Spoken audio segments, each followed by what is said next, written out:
دفعہ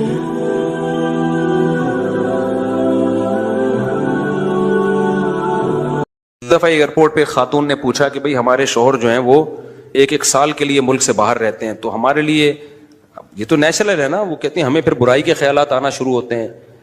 تو انہوں نے کچھ سوال پوچھے، وہ حیا کے خلاف ہیں، میں اس کو نہیں یہاں ڈسکس کر سکتا. میں نے ان سے کہا میاں کے علاوہ آپ کے پاس کوئی راستہ نہیں ہے اپنی خواہش پوری کرنے کا.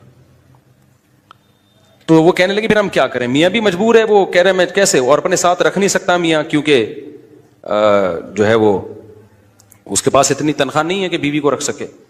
تو چند کیس ایسے ہوتے ہیں. اصولی طور پر تو میاں کو چاہیے اللہ پہ توکل کرے، غریب بھی ہے نا اپنے ساتھ اپنی بیوی کو رکھے. کوئی بات نہیں، میاں بیوی دونوں روکھی سوکھی مل کے کھا لیں گے، کم پہ گزارا کر لیں گے. جو بیویوں کو چھوڑ کے ایک سال دو سال کے لیے باہر جاتے ہیں، یہ شریعت میں بالکل پسندیدہ نہیں ہے. اللہ نے بیوی کو صاحبہ کہا ہے، ساتھ رہنے والی. مجھے وزیر آباد میں 1 مہینہ رہنا تھا، یہ بات ہوگی 2006 یا 2007 کی. انہوں نے کہا کہ 1 مہینہ آپ نے یہاں اسٹے کرنا ہے. بیانات کے سلسلے میں نا مسجد 1 مہینے کے لیے میرے حوالے کی تھی. تو میں نے کہا بھائی میں تو بیگم کے بغیر 1 مہینہ نہیں رہ سکتا، بچے بھی تھے میرے. تو میں نے کہا 1 مہینہ میں نہیں رہ سکتا، مجھے بیگم بچے چاہیے، ان کا بھی ٹکٹ دو تو میں یہاں رہوں گا ورنہ نہیں رہوں گا. تو انہوں نے پھر بیگم بچوں کا بھی ٹکٹ دیا. وہ گھر والوں کے ساتھ رہ لیتے ہیں آدمی تمیز سے، ورنہ بیگم کے بغیر ہمارے لیے تو بڑا مشکل ہے اتنا لمبا عرصہ رہنا.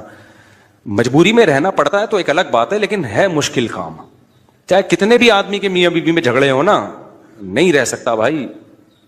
تو 1 سال کے لیے پتہ نہیں کیسے رہ لیتے ہیں لوگ بیگم کے بغیر. ٹھیک ہے ان کی مجبوری ہوتی ہے، میں مانتا ہوں، لیکن اس میں کوشش کرو اللہ پہ توکل کرو. بیگم روکھی سوکھی کھا لیں گے، لیکن اللہ میاں نے بیگم کو صاحبہ کہا ہے قرآن میں. صاحبہ کا مطلب ساتھ رہنے والی. صاحبہ کا کیا مطلب ہے؟ ساتھ رہنے والی. تو اس کا مطلب جب شادی ہو گئی تو وہ پھل ترو کی طرح تمہارے ساتھ